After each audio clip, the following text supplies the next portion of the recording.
très court verset dans 1 Thessaloniciens au chapitre 5 et le verset 19. N'éteignez pas l'esprit. N'éteignez pas l'esprit, n'éteignez pas le Saint-Esprit, l'Esprit de Dieu. Le 19 ? Oui, le 19. 1 Thessaloniciens 5, 19. J'en ai déjà parlé un petit peu un jeudi soir, vous vous souvenez, mais ça finalement c'était un peu une improvisation. Et le Seigneur m'a vraiment conduit dans un message à ce sujet pour notre Église, pour nos Églises aujourd'hui. Et donc, je me suis interrogé, en fait, ces derniers temps, on étudie à l'église de Étré, là, on étudie le livre de Jean en prédication textuelle, donc on suit les chapitres. Et vous savez, dans Jean 14 et dans Jean 16, le Seigneur dit « Il vous est avantageux que je m'en aille ». C'était mieux que Jésus s'en aille. Après sa résurrection, il y a eu son ascension. Il dit « Il vous est avantageux que je m'en aille, parce que si je m'en vais, je vous enverrai le Saint-Esprit. » L'Esprit Saint, hein, le Saint-Esprit. Et donc apparemment c'est une très très bonne chose pour nous. Et en relisant Jean au chapitre 16, je me suis simplement interrogé sur la place que nous pouvons laisser au Saint-Esprit dans notre vie et dans la vie de nos assemblées. Quelle est la place que nous laissons au Saint-Esprit dans nos assemblées? Pourquoi? Parce que je vous cite là, ne les prenez pas, je les ai notés, je vous cite les prérogatives du Saint-Esprit dans Jean 14 et Jean 16. Je les ai toutes prises les unes après les autres. Alors, le Seigneur a dit, je m'en vais au ciel et je vous enverrai le Saint-Esprit. Il est appelé le Consolateur. Il vient faire sa demeure en nous et il est notre Consolateur. Il demeure éternellement avec nous. Il est en nous. Et c'est ça, ce fameux mystère de la Trinité, parce que c'est l'Esprit de Dieu, c'est l'Esprit de Christ qui est en nous. Jésus, après son ascension, il est monté, il est à la droite du Père dans les lieux célestes. Même Étienne, quand il va mourir en martyr, il va, lors de sa lapidation, lever les yeux au ciel et il va voir le ciel ouvert et le Fils de l'homme et Jésus à la droite du Père. Et ça va créer la haine et la colère des religieux de l'époque qui vont le lapider. Mais le Saint-Esprit habite en nous. L'Esprit de Dieu, l'Esprit de Christ habite en nous. Alors c'est lui qui nous enseigne toutes choses. C'est le Saint-Esprit. Alors je vais parler beaucoup du Saint-Esprit. C'est le Saint-Esprit qui nous enseigne toutes choses, nous dit Jean 14 et Jean 16 aussi. C'est lui qui nous rappelle tout ce que le Seigneur nous a dit. C'est le Saint-Esprit qui va convaincre les gens à qui nous parlons de péché, de justice et de jugement. Que oui, il va y avoir une justice qui va venir et un jugement. C'est lui qui nous conduit, nous-mêmes, le Saint-Esprit nous conduit dans toute la vérité. Il en fait des choses, hein. C'est lui qui nous annonce les choses à venir. Il vous annoncera les choses à venir au travers de sa parole. Il nous annonce les choses à venir. Et il y a écrit, Jésus dit, il me glorifiera. C'est intéressant cette phrase, parce que moi, on m'a appris dans tout mon cursus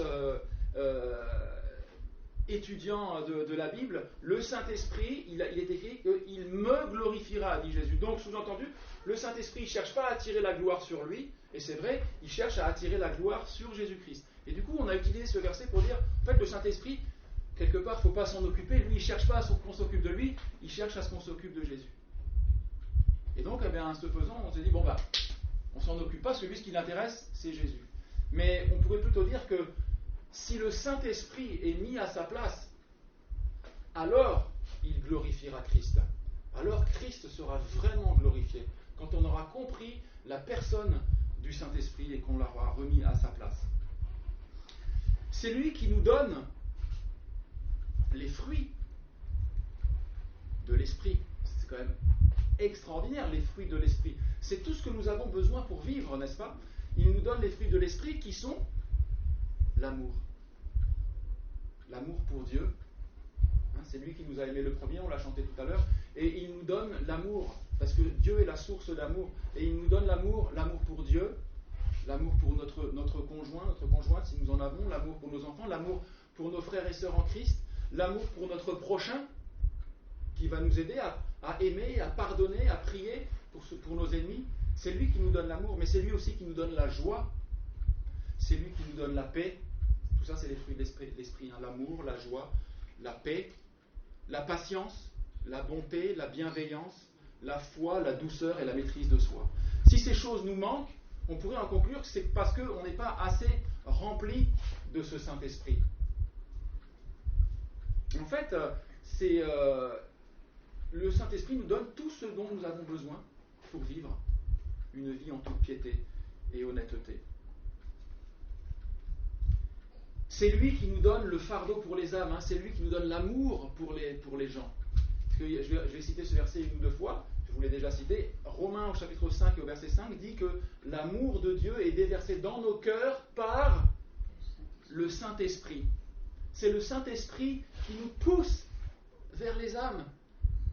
Parce qu'il est écrit que l'amour de Christ nous presse, parce que nous estimons que si un seul est mort pour tous, tous donc sont morts, et qu'il est mort et ressuscité pour que ceux qui vivent ne vivent plus pour eux-mêmes, mais que pour celui qui est mort et ressuscité pour eux. Donc c'est le Saint-Esprit qui nous donne l'amour et le fardeau pour les âmes. Si on n'a pas d'amour et de fardeau pour les âmes, mais c'est quelque part qu'il y a un manque de plénitude du Saint-Esprit. Et puis il nous est dit aussi qu'il est la puissance pour le témoignage. Hein. Actes chapitre 1 verset 8, vous recevrez une puissance, le Saint-Esprit. Donc le Saint-Esprit est une puissance. C'est comme ça qu'il est défini. Il est une puissance. Vous recevrez une puissance et vous serez mes témoins jusqu'aux extrémités de la terre.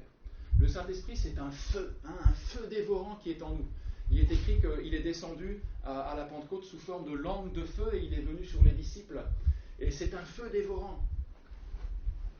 Le prophète Jérémie dans l'Ancien Testament, au chapitre 20, il dit que parfois on se moque de lui, tellement il souffre à cause du nom de Dieu, qu'il dit parfois j'ai plus envie de faire mention de lui, mais il dit qu'il y a dans mon cœur un feu dévorant, je m'efforce de le contenir, mais je ne le puis.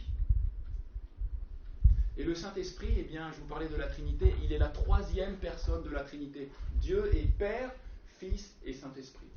Et même s'il y a égalité de personnes, même s'il y a subordination dans la position officielle, le Saint-Esprit est soumis au Fils et le Fils est soumis au Père, mais il y a égalité de personnes. Et nous, bien-aimés, nous avons autant besoin du Saint-Esprit que nous avons besoin du Fils, que nous avons besoin du Père.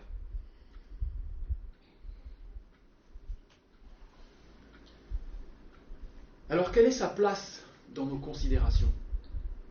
Et la question que je me suis posée au travers de ces textes-là, je me suis dit, mais est-ce que pendant toutes ces années, je n'ai pas mis d'une certaine manière, d'une façon ou d'une autre, est-ce que je n'ai pas mis le Saint-Esprit au placard ? Et c'est la question que le Seigneur nous pose ce matin. Pourquoi on aurait pu mettre le Saint-Esprit au placard ? Eh bien, je vous rappelle ce petit schéma que je vous avais montré lors de ce jeudi soir. Ici, c'est notre gentil milieu protestant évangélique. D'accord ? Dans cette vue-là, c'est le milieu protestant évangélique. Alors, il est séparé par une frontière qu'on va dire qui est saine. Hein. Il est séparé entre un milieu qu'on appelle, on va dire, de tendance non charismatique. Hein, vous vous souvenez, vous avez dit ça. Et ici, le milieu de tendance plutôt charismatique. On retrouve aussi d'ailleurs dans le catholicisme. Hein, il y a le renouveau charismatique dans le catholicisme. Et donc, les particularités Alors, cette frontière, je dirais qu'elle est saine, hein, parce qu'il y a des chrétiens qui préfèrent ce milieu-là, ils se sentent plus à l'aise, des chrétiens qui préfèrent ce milieu-là. Et donc, il faut ces deux types d'églises. Je dirais, Gilbert, quand tu as écrit ce livre sur France Mission, tu parles à combien les églises de France Mission et les églises pentecôtistes, finalement, ont cheminé pendant des décennies et des décennies, et pour faire finalement l'œuvre de Dieu. Et en fait, Dieu utilise les uns comme les autres. Donc cette frontière, elle est saine, elle est poreuse, hein, les gens vont de l'une à l'autre comme ça. Et je dirais que les particularités et les revendications de ce milieu-là, c'est la Bible. Voilà, la Bible et la connaissance de la Bible et de la parole de Dieu, la théologie. Et puis, de ce côté-là, vous savez très bien qu'on met beaucoup l'accent sur le Saint-Esprit. D'accord ? Alors le problème, c'est quand on va trop par là-bas, je disais, ou alors trop par ici, les extrêmes, hein, c'est jamais très bon les extrêmes. Plus on s'éloigne par là, et plus on s'attend à des manifestations spectaculaires ou je ne sais quoi du Saint-Esprit, sauf que on s'éloigne de la Bible, et il n'y a plus rien de biblique. C'est pour ça que vous voyez dans certains milieux ici, les gens qui tombent par terre, morts de rire, et c'est le rire de l'esprit. On appelle ça le rire de l'esprit, où les gens qui sont dans l'église et qui poussent des cris d'animaux en disant que ce sont des manifestations du Saint-Esprit. Et en fin de compte, on s'est complètement éloigné de la Bible. Là, il n'y a plus rien de biblique. Il y a éventuellement une sorte des transes et des choses qui se passent, mais qui n'ont plus rien de biblique. Donc, ceux qui sont ici, ils auraient tout intérêt à revenir vers la frontière. Vous voyez ? Parce que ici, je dirais qu'il y a une zone, je ne sais pas comment on peut l'appeler, une zone franche, hein, une terre promise, où il y a à la fois la Bible, vous voyez, et à la fois le Saint-Esprit. Il faut revenir ici. Mais c'est la même chose pour ceux qui sont là-bas. Parce que ceux qui sont là-bas et qui partent complètement à l'extrême de ce côté-là, eh bien, ils vont tomber dans l'écueil, je dirais, de l'intellectualisme.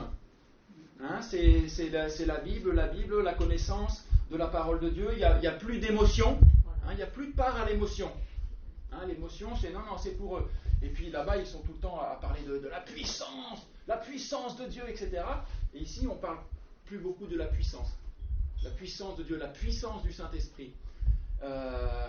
Et donc, ça devient presque, si on va trop par là, la puissance, ça devient presque un gros mot. Mais pourtant, le Saint-Esprit, il est une puissance, c'est ce qui le définit. Il est la puissance de Dieu. Et si vous relisez 1 Corinthiens 1, il est écrit que l'évangile, la prédication de la croix, c'est la puissance de Dieu pour le salut de quiconque croit. Et Paul disait que, je l'ai cité tout à l'heure quand on a prié ce matin, il dit ma prédication ne reposait pas sur les discours persuasifs de la sagesse, mais sur une démonstration d'esprit et de puissance. Donc il y a une puissance, je vais vous parler de puissance pendant tout ce message. Et donc, ceux-là aussi, ils auraient intérêt à revenir par là et à remettre le Saint-Esprit à sa place. Il faut remettre le Saint-Esprit à sa place. Parce que vous savez, ici aussi, si on reste dans cette partie-là, on peut tomber dans quelque chose d'un peu mort. Légaliste, mort, et il y a un manque de vie. Parce que c'est l'Esprit qui vivifie. Et en fait, en fin de compte, il y a beaucoup de gens dans ce milieu-là qui partent là-bas parce qu'ils trouvent qu'ici c'est mort. Il n'y a plus cette spontanéité, il n'y a plus cette émotion. Et je pense qu'on aurait, éventuellement, il y a besoin là aussi de revenir vers la frontière. Parce que ici, il y a la place. Il y a la place sans passer, si on ne veut pas aller de l'autre côté. Il y a de la place ici pour de la ferveur, pour de l'emphase, pour de la prédication, par la puissance de Dieu. Je dirais qu'il y a de la place ici, je provoque un petit peu, pour un charismatisme non charismatique. Hein, on veut rester absolument dans cette frontière, mais il y a de la place. Voilà. Et donc, j'avance maintenant. On va voir que l'on peut, c'est le verset du jour, 1 Thessaloniciens 5,19, on peut éteindre l'esprit. Donc on va voir premièrement éteindre l'esprit. On va voir deuxièmement qu'on peut désirer, on peut éteindre la puissance du Saint-Esprit. Deuxièmement, on va voir qu'on peut désirer la puissance du Saint-Esprit, et que si on le veut, troisièmement, on peut demander la puissance du Saint-Esprit. Donc premièrement, éteindre la puissance du Saint-Esprit.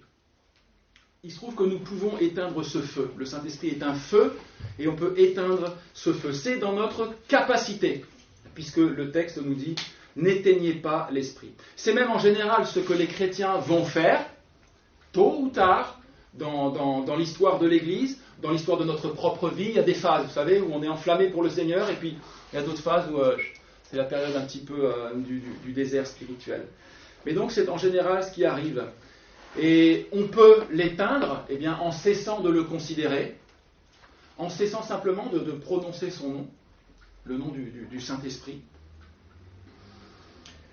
Et puis on se rappelle volontiers notre zèle de quand nous avons connu le Seigneur. Moi j'avais 30 ans, j'étais tout feu tout flamme, on dit ça, j'étais tout feu tout flamme. Elle est bien l'expression, elle est à propos, puisque le Saint-Esprit c'est un feu. notre zèle pour Dieu, notre amour d'après conversion, quand nous étions enflammés pour le Seigneur. Et puis, petit à petit,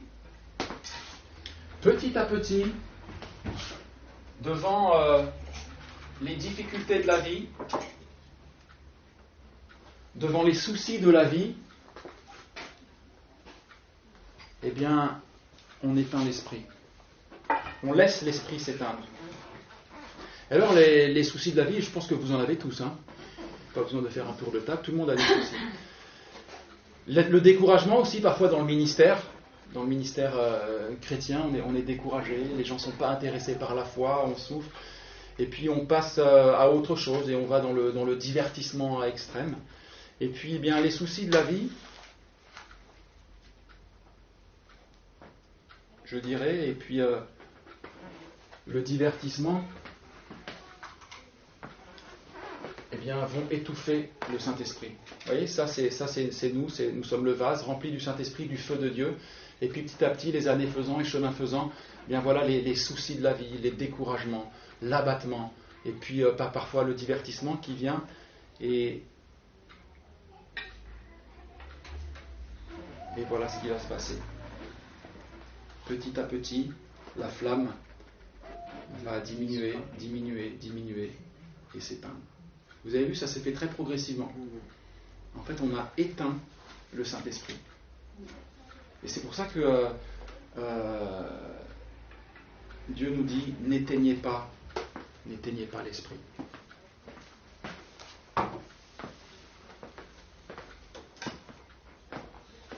Il y a deux symptômes flagrants qui montrent que l'on a éteint l'Esprit. Le premier symptôme, c'est la timidité et la honte. Spirituellement, je parle. Alors, il y a des gens qui sont plus extravertis que d'autres. Hein. Il y a des gens qui ont une spontanéité pour parler, tout ça. Mais là, je parle vraiment de la timidité et de la honte, mais spirituellement, la honte de Christ. Et on le voit parce que Paul va dire à Timothée, dans l'épître à Timothée, il lui dit je t'exhorte à rallumer la flamme du don de Dieu que tu as reçu par l'imposition des mains. Timothée, qui était un jeune pasteur, il avait laissé s'éteindre la flamme. Je t'exhorte à rallumer la flamme. Et c'est l'exhortation que le Seigneur nous donne ce matin aussi. Et il dit, car ce n'est pas un esprit de timidité que Dieu nous a donné, mais au contraire un esprit de force, d'amour et de sagesse. N'aie donc point honte du témoignage à rendre à notre Seigneur. Et vous voyez, quand on n'a pas la plénitude du Saint-Esprit, quand on a éteint l'Esprit, quand on n'a pas la puissance du Saint-Esprit, eh bien on a honte. Et on manque de puissance dans le témoignage. C'est pour ça que Paul va dire en Romains chapitre 1, verset 16, « Car je n'ai point honte de l'Évangile. » Alors, frères et sœurs bien-aimés, ne nous accablons pas, hein, on n'est pas là pour s'accabler. C'est normal de nous-mêmes, on ne peut pas y aller avec légèreté dans ce monde tellement hostile à Dieu, mais il y a une solution, c'est ce qu'on va voir après, c'est qu'il faut désirer cette puissance et la demander. Mais on ne l'a pas en nous-mêmes. Mais ça, c'est le premier symptôme qu'on a perdu la puissance et la plénitude du Saint-Esprit, c'est qu'on a honte de témoigner et on n'a pas de puissance dans notre témoignage. Et donc c'est comme ça qu'on mène une vie chrétienne éventuellement convenable, mais sans confrontation pour le Seigneur, hein, sans opposition. On évite toute discussion qui pourrait fâcher avec nos voisins, avec nos amis. Et pourtant le Seigneur, c'est dans ces passages dans Jean 14 et Jean 16 qu'il va dire, il va dire, je vous envoie le Saint-Esprit parce que s'ils m'ont persécuté, ils vous persécuteront aussi. S'ils m'ont haï, ils vous haïront aussi. C'est pour ça que je vous envoie le Saint-Esprit. Il leur dit, vous aurez des tribulations, mais prenez courage par le Saint-Esprit. Prenez courage, j'ai vaincu le monde. Mais par souci de tranquillité, hein, on est ô combien tenté de mettre la lampe sous le boisseau, et ainsi le sel perd sa saveur. Alors comme je disais, ne nous accablons pas, on n'a pas cette capacité en nous-mêmes. Par contre, on peut la demander. Et ça va se faire de manière spectaculaire. Mais je ne sais pas si tout le monde veut le faire. Moi, personnellement, je ne voulais pas le faire. Je vais vous expliquer pourquoi dans quelques instants. Mais le deuxième symptôme, c'est la vie de prière. Notre vie de prière et la vie de prière de notre assemblée. Le signe de l'extinction du Saint-Esprit, c'est notre vie de prière et la vie de prière de notre assemblée. Parce qu'il y a un rapport entre la plénitude de l'Esprit Saint et la vie de prière. Pourquoi ? Parce qu'il est écrit en Romains au chapitre 8, versets 26-27, que nous ne savons pas ce qu'il convient de demander dans nos prières. Oui ? Mais le Saint-Esprit intercède. Le Saint-Esprit, encore lui, je dirais. Vraiment, il est partout, lui. Le Saint-Esprit intercède par des soupirs inexprimables. Et donc, nous ne savons pas ce qu'il convient de demander dans nos prières. On ne sait pas quoi prier. Donc, quand on n'a pas la plénitude du Saint-Esprit, la puissance du Saint-Esprit, qu'est-ce qu'on va faire ? Eh bien, on va partager 1, 2, 3, 4 sujets de prière. On va prier pour ces sujets de prière. On va prier pour nos bobos. J'avais entendu une fois, je crois que c'était toi, Lise, qui disait on prie, on fait de la bobologie. Je ne sais pas si c'était toi qui m'avais sorti ça. Mais quelqu'un m'avait sorti on prie pour nos bobos, donc on fait de la bobologie. Donc en fait, on prie pour nos 3-4 sujets de prière, pour nos bobos, et puis après c'est fini, on s'en va. Parce qu'il n'y a pas la plénitude du Saint-Esprit. Et donc en fait, nos prières, nos réunions de prière sont courtes.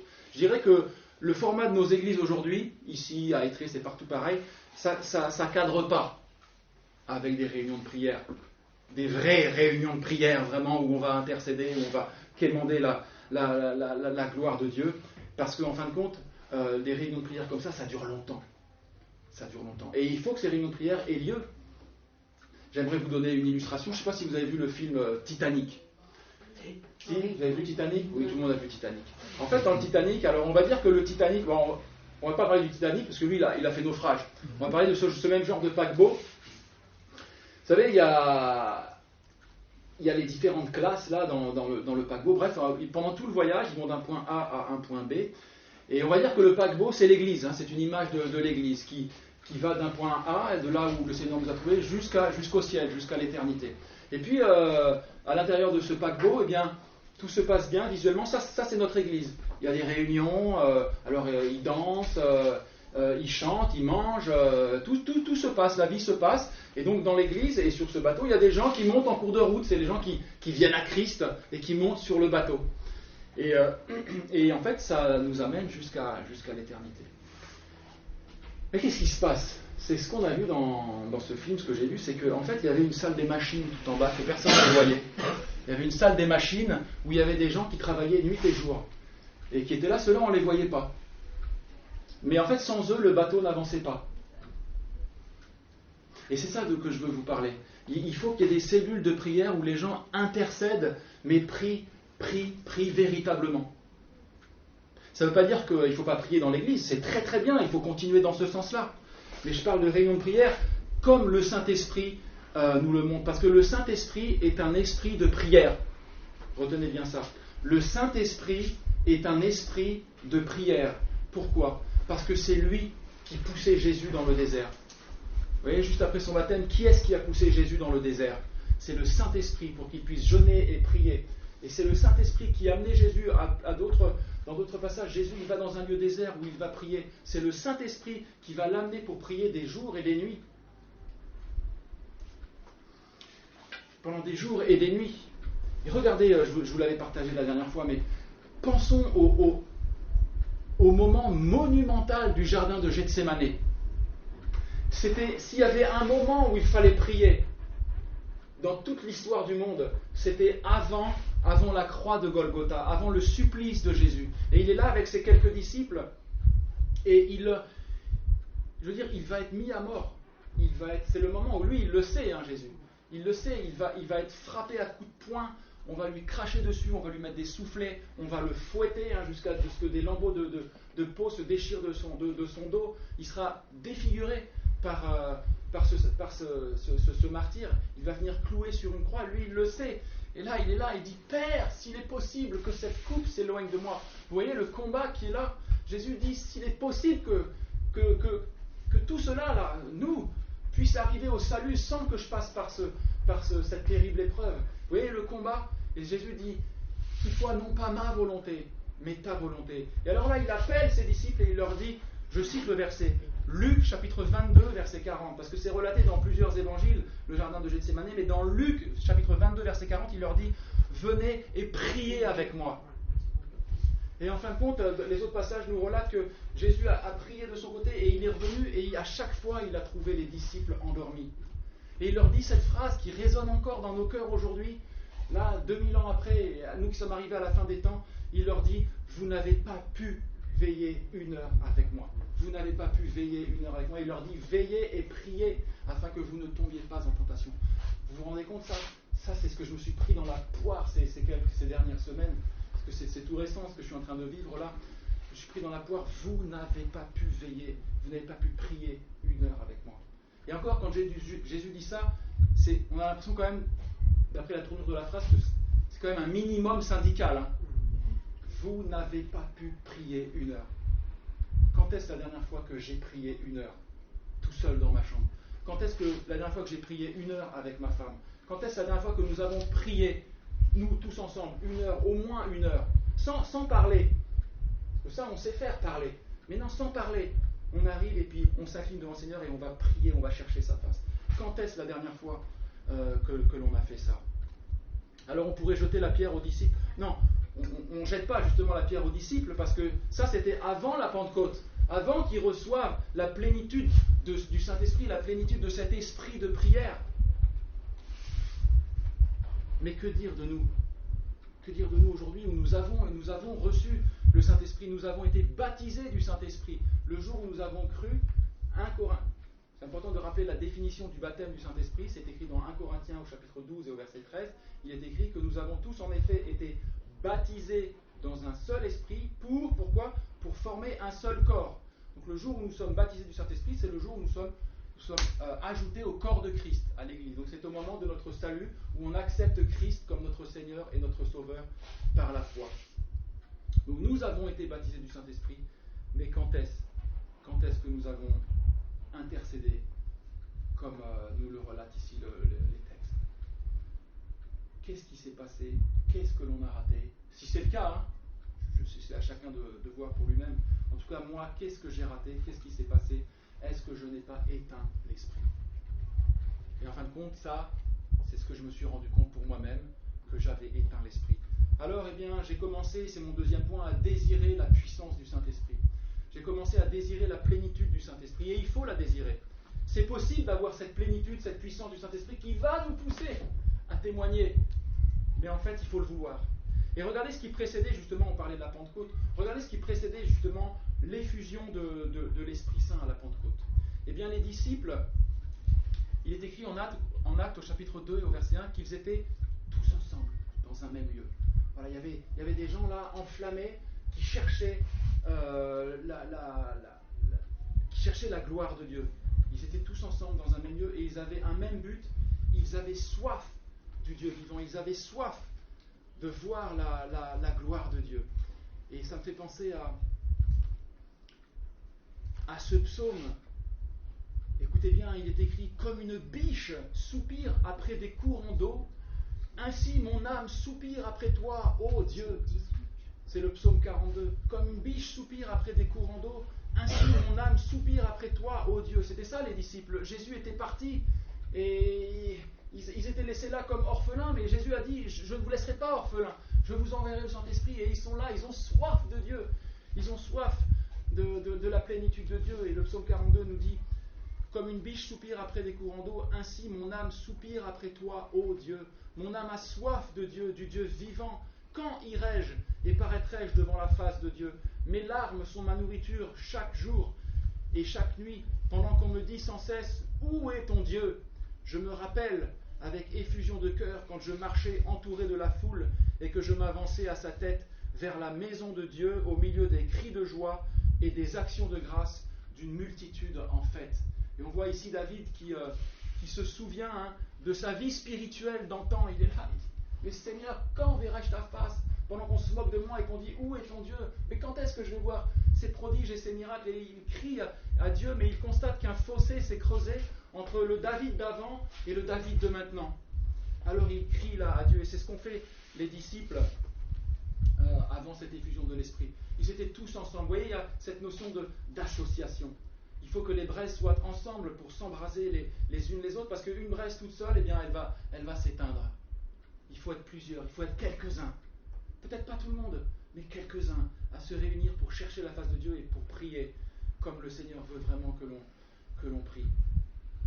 Et puis ces disciples-là, ils persévéraient dans la prière.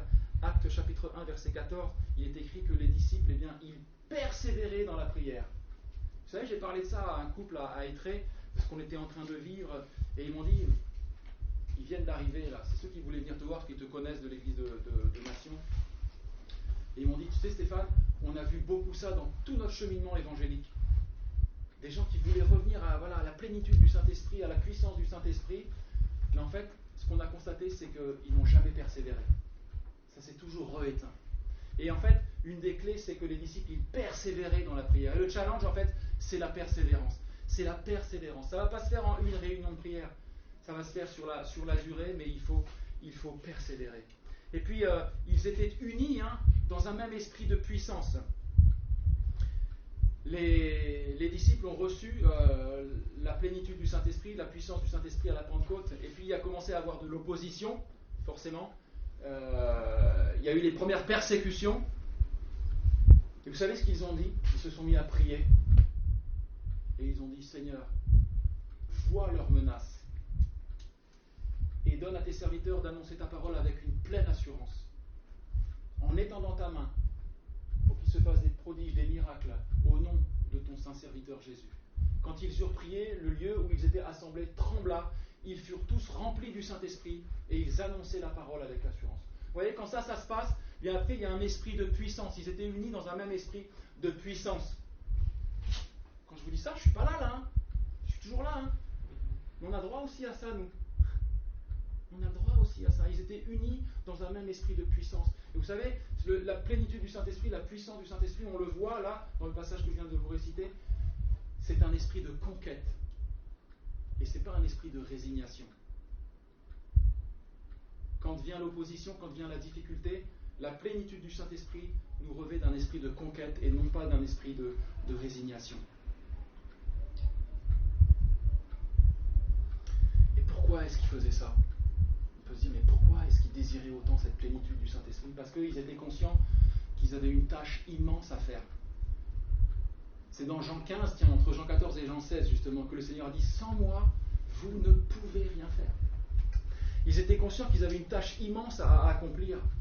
Ils sont dans une impasse, là, parce qu'ils sont un petit noyau, sans puissance. C'était des pêcheurs, des Galiléens, sans instruction. Et ils ont une tâche immense. Ils doivent conquérir le monde, et ils doivent aller par tout le monde. Merci de nous avoir lu tous ces passages dans la fin des évangiles. Ils doivent aller par tout le monde, faire de toutes les nations des disciples. Ah, c'est pas une mince affaire. Comment est-ce qu'ils vont faire tout ça? Et le Seigneur leur dit en plus, à commencer par Jérusalem. Ah bah tiens, c'est là où il vient de se faire crucifier, et tout le monde a la haine contre nous, c'est là qu'on doit commencer. Peut-être ils auraient voulu commencer par ailleurs, ils se seraient dit, bon, peut-être on pourrait commencer par Rochefort éventuellement, mais au moins pas par Jérusalem. Mais en fait, ils sont conscients que l'œuvre qu'ils ont à faire est impossible à réaliser.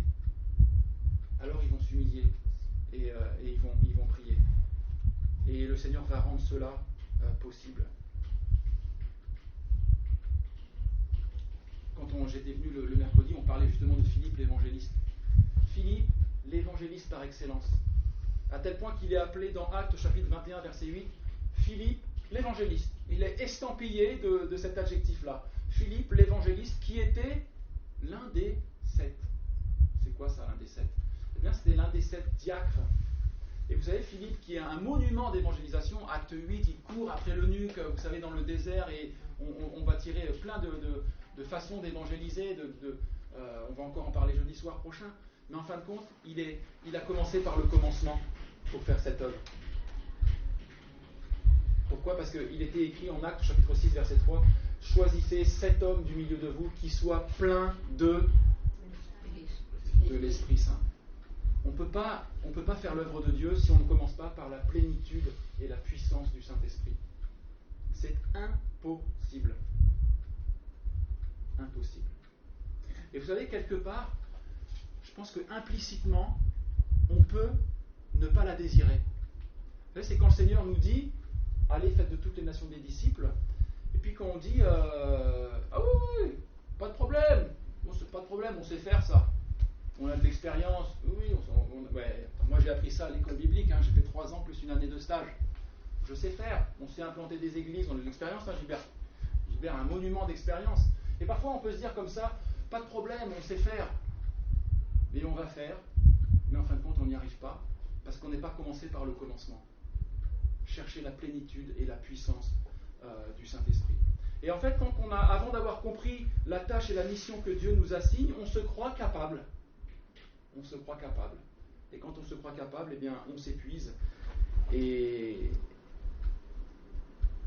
puis au bout d'un moment, on peut vraiment commencer à se mettre à prier, à tomber à genoux et à supplier pour la puissance, pour accomplir la vocation.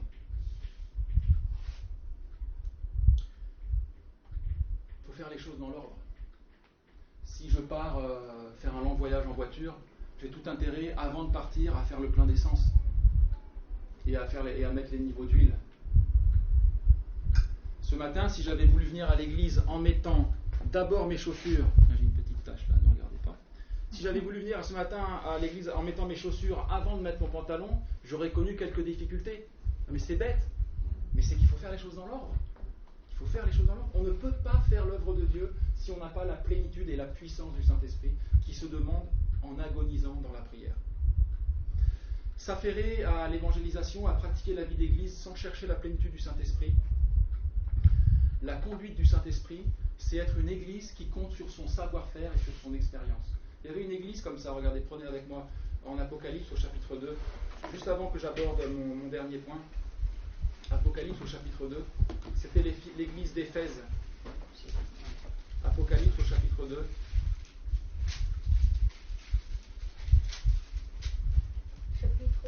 Chapitre 2. 20. 2. Pardon. Non, je t'en prie. En fait, cette église d'Éphèse, elle est géniale. On va le lire. Écrit à l'ange de l'église d'Éphèse. Voici ce que dit celui qui tient les 7 étoiles dans sa main droite, celui qui marche au milieu des 7 chandeliers d'or. Donc il s'agit de Jésus. Et il dit à cette église, il reconnaît à cette église son œuvre, son travail. Il dit, je connais tes œuvres, ton travail et ta persévérance. Je sais que tu ne peux supporter les méchants, que tu as éprouvé ceux qui se disent apôtres et qui ne le sont pas, et que tu les as trouvés menteurs. Je sais que tu as de la persévérance, que tu as souffert à cause de mon nom, et que tu ne t'es point lassé. Mais ce que j'ai contre toi, c'est que tu as abandonné ton premier amour. Souviens-toi donc d'où tu es tombé, repens-toi et pratique tes premières œuvres. On va s'arrêter là.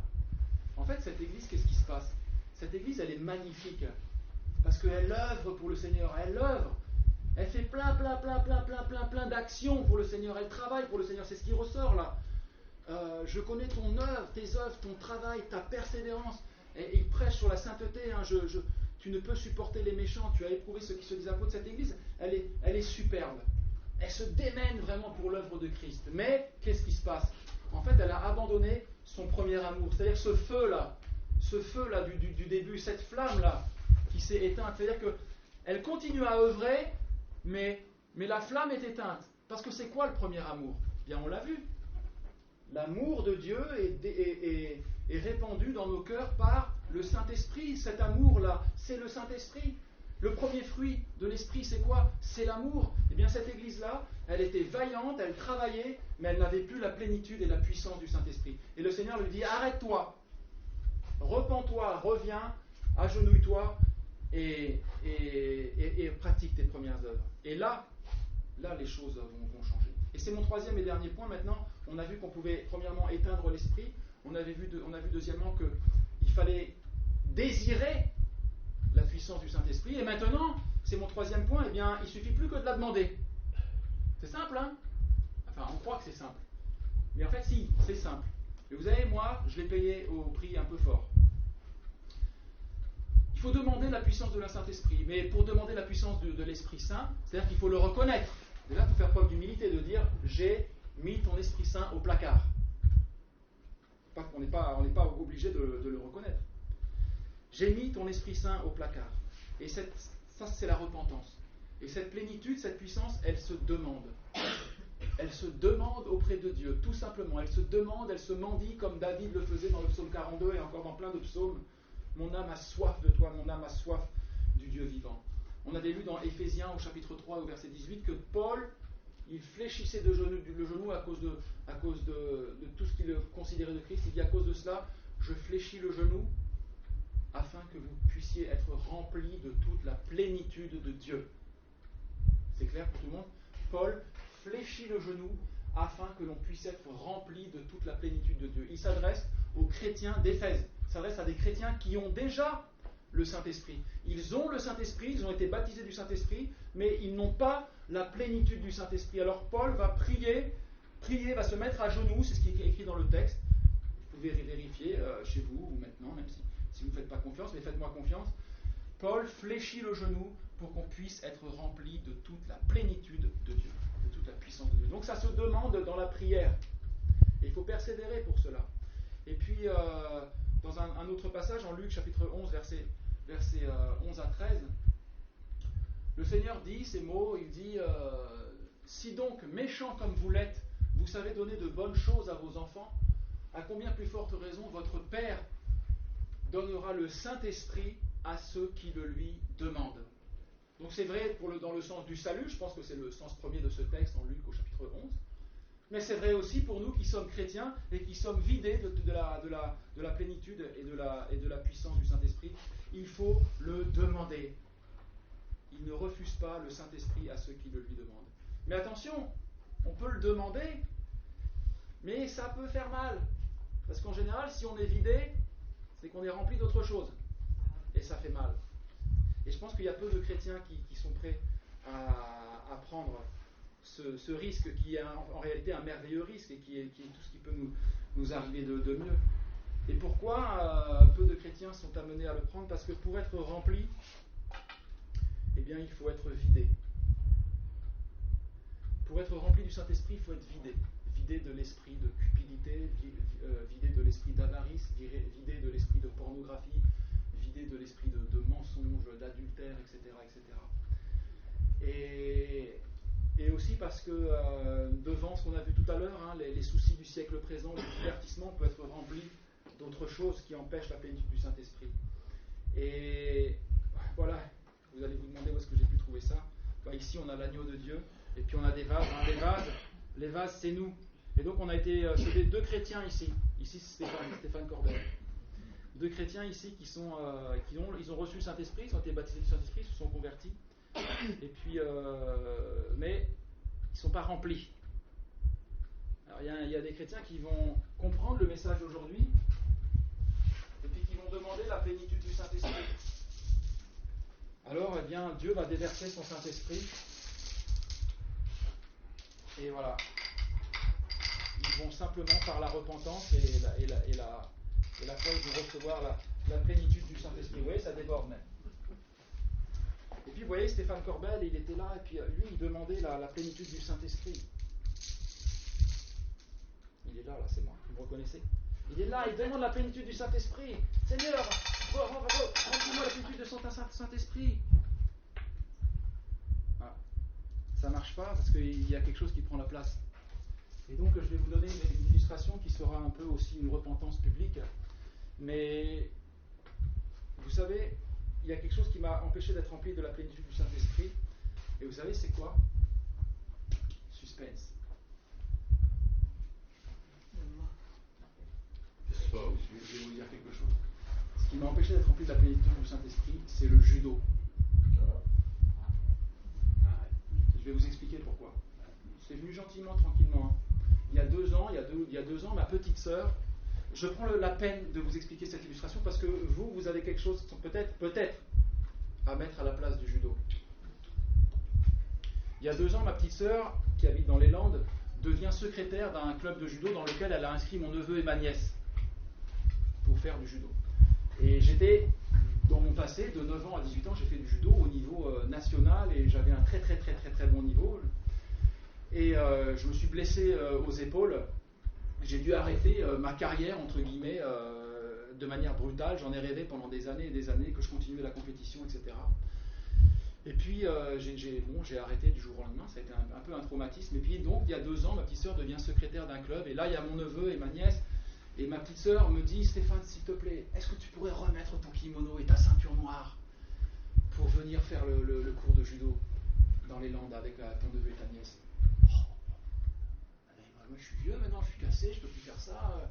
Bon, allez, ok, bon, je vais à Decathlon chercher un kimono premier prix à 40-50 euros là. Donc j'arrive, je ressors ma ceinture noire et j'arrive au club là-bas et hop, je fais l'entraînement de judo. Alors j'apprends à connaître tout ce petit monde, le prof, le coach, etc. Et puis ouais, je me rends compte que les automatismes ils sont toujours là. Et puis avec quelques vétérans là de ce club, ils me disent mais il y a des tournois maintenant vétérans, ils ont créé un circuit vétéran au niveau national, européen et même mondial. Il y a des championnats de France, d'Europe et du monde vétéran. Et alors il me dit on va faire au mois d'octobre le tournoi de Nantes. Tu veux le faire avec nous? Alors il me dit oh, pourquoi pas, soyons fous. Et donc je commence à inclure dans mon emploi du temps une séance de musculation par semaine, une séance de footing par semaine. Et puis petit à petit je commence à prendre une licence au club. Non, sans licence pour l'instant. Et donc j'arrive au tournoi de Nantes après 27 ans sans avoir fait de judo. Et je commence les combats et pam, pam, pam. Et en fait, je gagne le tournoi de Nantes. Je gagne. Ah, là, dans ma tête, ça commence à faire. Oula, intéressant ça. Les tournois, ils sont classés par label Excellence. Là, c'est tous les meilleurs au niveau français, européen et mondiaux. Et puis après, c'est label A. Niveau en dessous. Nantes, c'était un label A. Mais du coup, moi, je commence à réfléchir. Je dis, attends, tu gagnes Nantes comme ça, avec un petit peu d'entraînement, de remise en forme. Pourquoi pas rentrer dans les tournois Excellence? Donc, il y en a trois. Il y a Angers, Lille, et puis il y a Bordeaux. Et il y a Tours aussi, il y en a 4. Et donc je commence à inclure dans mon emploi du temps juste ce qu'il faut, 3 séances de sport par semaine pour pouvoir aller combattre avec les meilleurs. Et donc j'arrive au tournoi de Angers, ça c'était il y a 2 ans. Et puis j'arrive en demi-finale. Et en demi-finale, je perds. Après j'arrive pour faire la petite finale, pour être 3e ou 5e, et là, je perds. Il me dit, mince, quand même, sans entraînement, j'arrive sur un tournoi excellent, je fais 5e. Oui, ça commence à cogiter. Il me dit, attendez, le prochain c'est Bordeaux, je vais faire Bordeaux. Bordeaux, tournoi excellence. Et je savais qu'inscrit, il y avait celui qui venait de faire champion d'Europe, un Français, Cyril. Alors là, je m'entraîne. Mais vous savez, je continue mon travail pastoral, très bien. Hein. Je fais ça très très bien. Je prépare mes messages, je prêche de tout mon cœur, etc. Mais ouais, mon esprit commence à être accaparé par autre chose. Et j'arrive au tournoi de Bordeaux, et en demi-finale, je tombe contre le champion d'Europe en titre. Et je le bats. Je gagne. Et j'arrive en finale, et je gagne la finale aussi. Et donc là, ça commence toujours à cogiter. Hein. Vous voyez, cheminement? Petit à petit. Et puis ça commence à accaparer mes pensées. Et puis donc je me dis, il faudrait quand même que je m'entraîne en club. Donc je prends une licence à Étré, pas très loin de l'église, au club d'Étré. Et puis vient dans ma tête l'idée de préparer les prochains championnats d'Europe, puisque j'arrive finalement à combattre avec les meilleurs. Et donc je me dis, je vais préparer le tournoi d'Angers, cette année. Là, c'était le 7 décembre. C'était le 7 décembre là, donc il y a 1 mois et demi. Pareil, inclus dans mon emploi du temps, une séance de musculation, footing, et puis un entraînement au club par semaine. Puis vous savez, ça commence à cogiter dans ma tête, et je commence à être même anxieux, parce que je me dis, mais quand je vais rencontrer lui, vice-champion du monde, quand je vais rencontrer lui, champion du monde en titre, il devait être là tous au tournoi d'Angers, quand je vais rencontrer lui, et j'avais des angoisses, et j'y pensais la nuit j'y pensais, je pensais judo, je me réveillais le matin, j'allais à côté dans ma cuisine, à tel point que dans ma cuisine j'avais mis une balance, tous les matins je me pesais pour voir si j'étais au poids pour ma catégorie de poids, donc je pensais judo, je mangeais judo, et toute la journée j'étais là, j'avais des montées d'anxiété et d'angoisse parce que je m'imaginais en train de combattre contre les meilleurs et comment ça va se passer, et en fait ça a pris la place de Dieu, j'en ai perdu ma joie, tout l'automne dernier, j'étais dans des sentiments d'angoisse et de stress parce que je pensais à ce tournoi. Il me disait, mais je perds ma paix, je perds ma joie.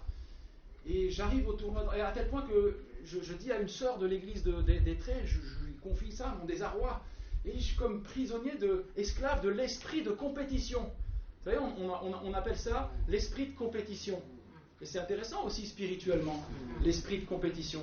Et donc je prie à une sœur, je demande à une sœur de l'église, écoute, j'aimerais bien, moi je ne suis pas contre le loisir et le sport, c'est pas ça, mais j'aimerais bien le pratiquer de manière normale, quoi, dépassionné, à la cool, quoi, tranquille. Mais j'y arrive pas, parce que j'ai l'esprit de compétition et je demande à cette sœur, sérieusement, prie pour moi, que le Seigneur me délivre de l'esprit de compétition. Parce que j'en ai marre, quoi. Et un esclavage, quoi. Et puis j'arrive à Angers et je dis Seigneur, que vraiment, voilà, ça puisse être la fin, c'est le dernier tournoi. Après, soit j'arrête ou soit je le fais à la cool, mais conduis, dirige, délivre-moi. Là, j'ai fait le 3e point. J'ai demandé le Saint-Esprit, la puissance du Saint-Esprit. Et j'arrive à Angers.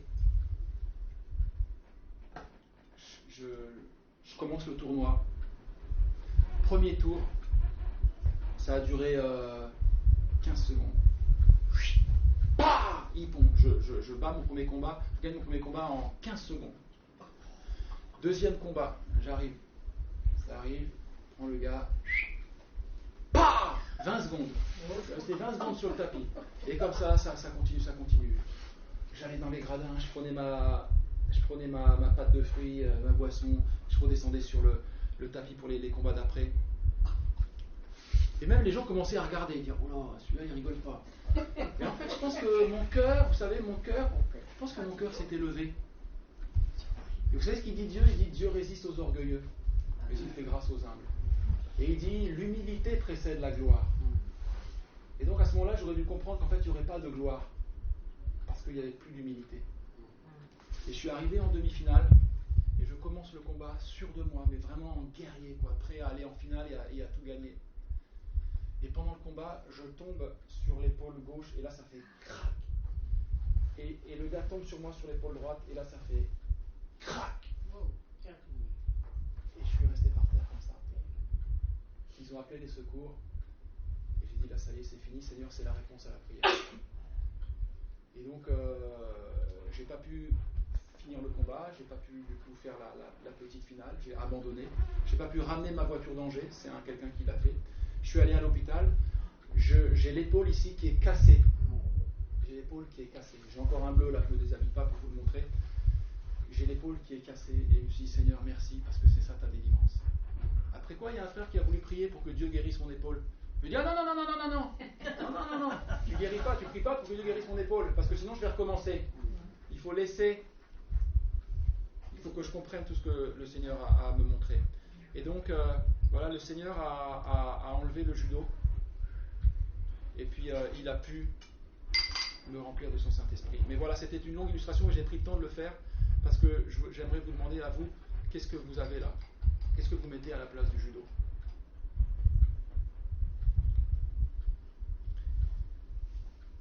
Et je rends grâce à Dieu parce que je suis tellement triste. Vous savez, je suis triste parce que j'ai eu des sensations extraordinaires. Je planais, je volais, c'était génial. Je suis d'une grande tristesse de ne plus pouvoir faire de judo. Parce que c'est fini maintenant. Même si elle se répare, ce ne sera pas pour recommencer. Et je suis d'une grande tristesse, vous savez quoi ? Parce qu'en fin de compte, on est triste parce que nos idoles, on les chérit. On les chérit. Je disais, je suis triste parce que nos idoles, on les chérit. On les aime. Et je suis tellement triste, mais en même temps, je suis tellement heureux.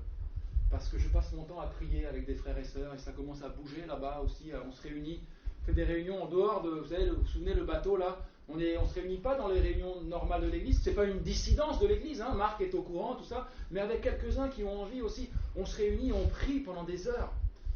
Et ça, c'est vrai que ça demande de l'organisation, mais l'église va en être au bénéfice.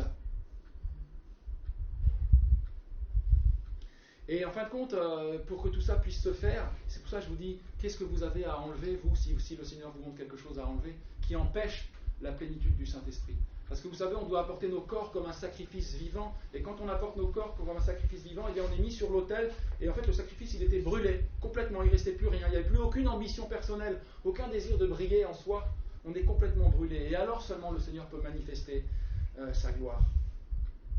Alors seulement nous pouvons être remplis du Saint-Esprit. Et le Seigneur, eh bien, à la place de cette tristesse, il me met une joie, une plénitude, un bonheur. Je vis vraiment les fruits de l'Esprit. Même à un moment donné, avant, j'avais des moments où j'avais le moral dans les chaussettes, et puis c'était comme ça, c'était un peu les dents de scie, mon moral. Vous voyez, il y a des gens qui sont bipolaires, maniaco-dépressifs. Moi, c'est pas très marqué, mais c'est un peu comme ça, vous savez. Et puis, eh bien, depuis le 7 décembre, je suis dans une plénitude et dans une joie parce que le feu de Dieu est entretenu tout le temps, avec les uns, avec les autres, avec vous aussi.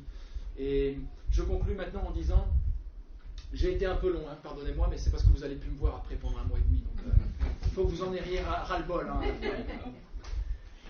Je dirais les résultats, il faut prier et s'attendre à la plénitude du Saint-Esprit et à la puissance du Saint-Esprit, mais sans falsifier, sans forcer. Sans falsifier les dons spirituels, sans falsifier les manifestations extraordinaires du Saint-Esprit, sinon on va se retrouver là-bas. Il faut prier, demander et laisser le Seigneur faire, sans forcer. Il n'y a pas besoin de forcer, il n'y a pas besoin de falsifier.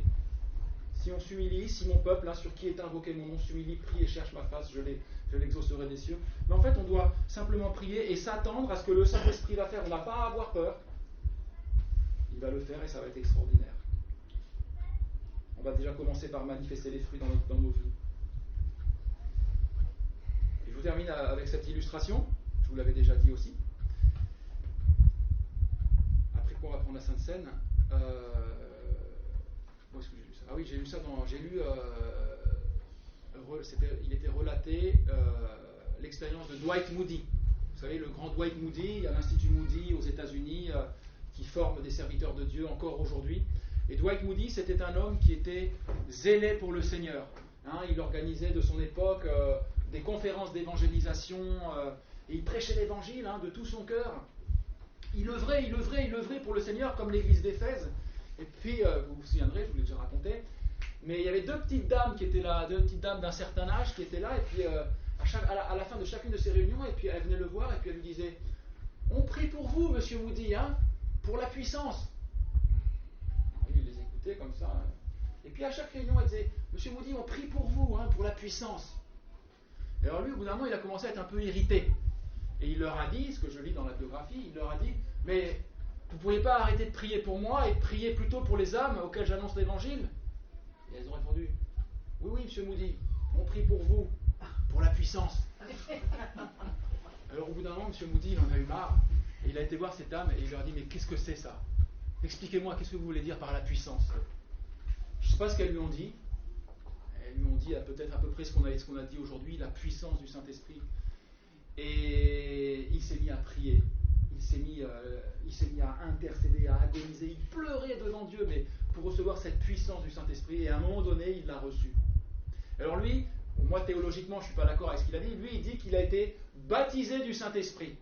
Moi, je crois qu'on a déjà été baptisé du Saint-Esprit à notre conversion, mais que néanmoins, on peut, quand on est vidé du Saint-Esprit parce qu'on est rempli de plein d'autres choses, on peut prier, quémander cette plénitude et cette puissance du Saint-Esprit. Et vous savez ce qu'il dit ? Il dit, j'ai reçu cette plénitude du Saint-Esprit, cette puissance du Saint-Esprit, et j'ai continué mon travail, j'ai rien changé à part ça. J'ai prêché de la même manière, les mêmes sermons, les mêmes vérités, mais tout d'un coup, les âmes se convertissaient par centaines. Et c'est vrai, historiquement, Dwight Moody a connu un ministère extraordinaire, et il a dû passer par là.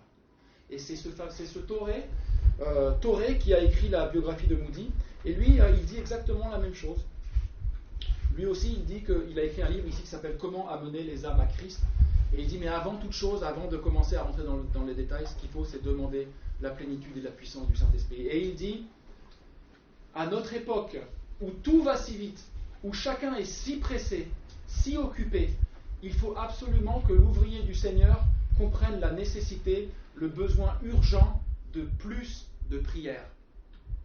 En priant davantage, nous n'en travaillerons pas moins, mais mieux, et nous obtiendrons de plus grands résultats. Et ce que je pense, c'est que parfois, il faudrait qu'on soit capable de moins en faire, mais de passer plus de temps à agoniser dans la prière. On va prier, et après on va prendre la Sainte Seine.